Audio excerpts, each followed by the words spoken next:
Nice. I was reading something over the summer where you were saying Caruso and Lonzo are two guys you look at defensively and say, like, I like what these guys are doing. Why are those guys on that end of the floor, guys you look up to? Yeah, I think, those guys are just very disruptive in the way they play. They're very good at keeping their man in front of them, and then, when they put the ball out in front of them, they're very good at taking it. So, I haven't seen Lonzo this year, but, Caruso, he's been good at that, just playing in passing lanes, and he's got a good defensive IQ. So I like to, kind of model my defense after those guys. Yeah, and for all three of you guys, the anticipation is something that sticks out for you.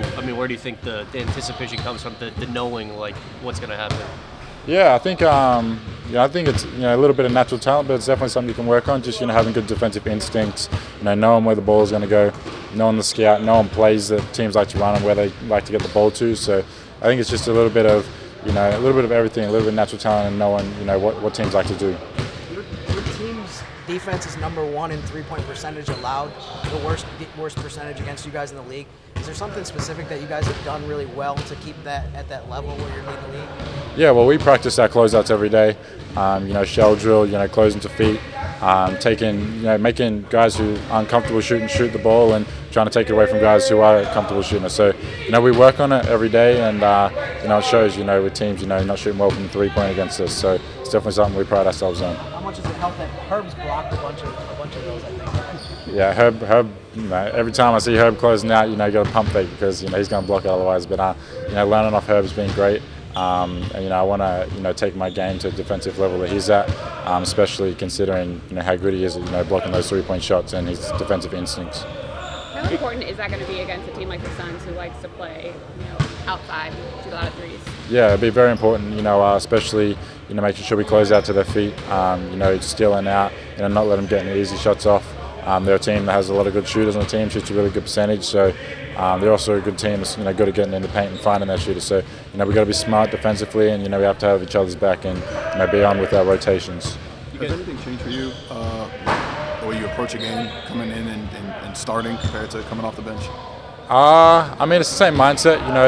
It's taking a little bit to adjust to playing with different people, but I think last game, towards the end, I got used to finding where I can help the starters out, especially on the offensive end. So I'm comfortable playing with these guys now, and playing with new people, in a different position. So for me, it's all been learning, and I'm comfortable with where I'm at right now. Has defense always been a really important thing to you? Yeah, defense has always been, my main strength, what I pride myself on. I feel like that's what keeps me on the floor. Bringing defensively, locking players up, getting steals, creating offense that way. So that's definitely something that I pride myself on, and it's been, ever since I was a junior. But how far back does that go? How young were you when you first became very interested in being great defensively? Yeah, I think it would have been under 12s, under 14s when I was a young kid. I always had good defensive instincts, and I was always getting steals and stuff like that, getting fast breaks. So I think from there I really started to see that I have the talent to be a good defender, and defense is a lot about effort as well. So you got to bring it every time. Know the scout, know who you're guarding. So it probably dates back to when I was 12, 13 years old when I really thought I could be a great defender.